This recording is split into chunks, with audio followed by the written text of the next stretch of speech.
Lors de visites gynécologiques, parfois, il y a des professionnels qui sont un peu plus, je dirais, un peu plus abrupts dans leur manière d'être.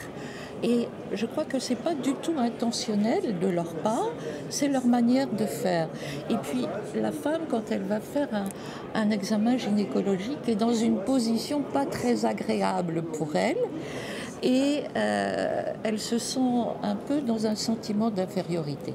Et parfois, malheureusement parfois, lorsqu'elle a une orientation sexuelle différente, on lui dit « Oh ben toi, vous n'avez pas besoin de faire de frottis parce que voilà, vous avez des relations avec une autre femme » ou si quelqu'un demande à une ligature des trompes parce qu'elle ne veut pas d'enfant, eh bien à ce moment-là, il peut y avoir aussi une réaction en disant mais c'est pas possible, je peux pas le faire.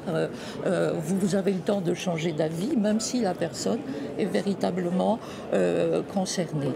Et il y a une autre chose également au cours des violences gynécologiques, au cours des examens gynécologiques, un phénomène qui a été sous-traité, trop souvent ignoré, ce sont les douleurs des femmes pendant leur menstruation.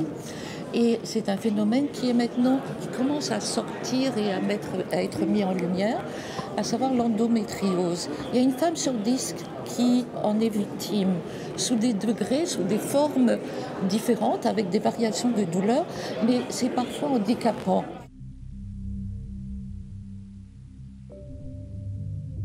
L'OMS avait déjà interdit des actes, avait déjà interdit l'expression corporelle, l'expression abdominale. Vous savez, quand on appuie sur le ventre pour faire sortir le bébé, avait interdit l'épisiotomie pas nécessaire, avait demandé à ce que chaque femme soit prévenue des actes qu'on allait faire et qu'elle donne son consentement.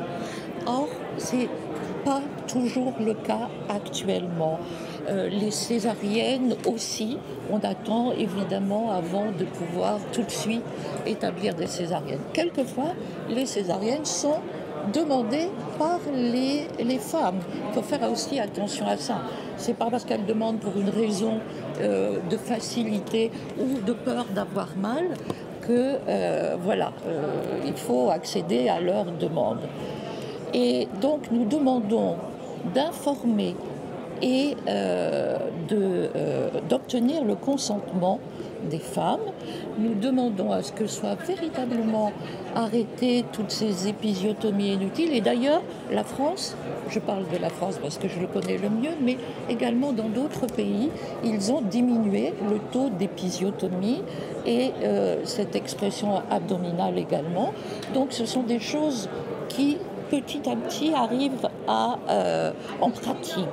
Mais il faut le généraliser. On essaye de faire en sorte que ceci s'arrête, bien entendu, et que nous puissions avoir des formations, des professionnels qui savent faire, c'est vrai, ils apprennent à savoir faire, mais aussi à savoir être. Avoir de la bientraitance et faire en sorte que les femmes, dans ces moments un peu stressants pour elles et angoissants, parce que quand on est primipare, on ne sait pas, et puis un accouchement ne ressemble pas à un autre, eh bien, je trouve qu'il faut véritablement faire attention et les accompagner.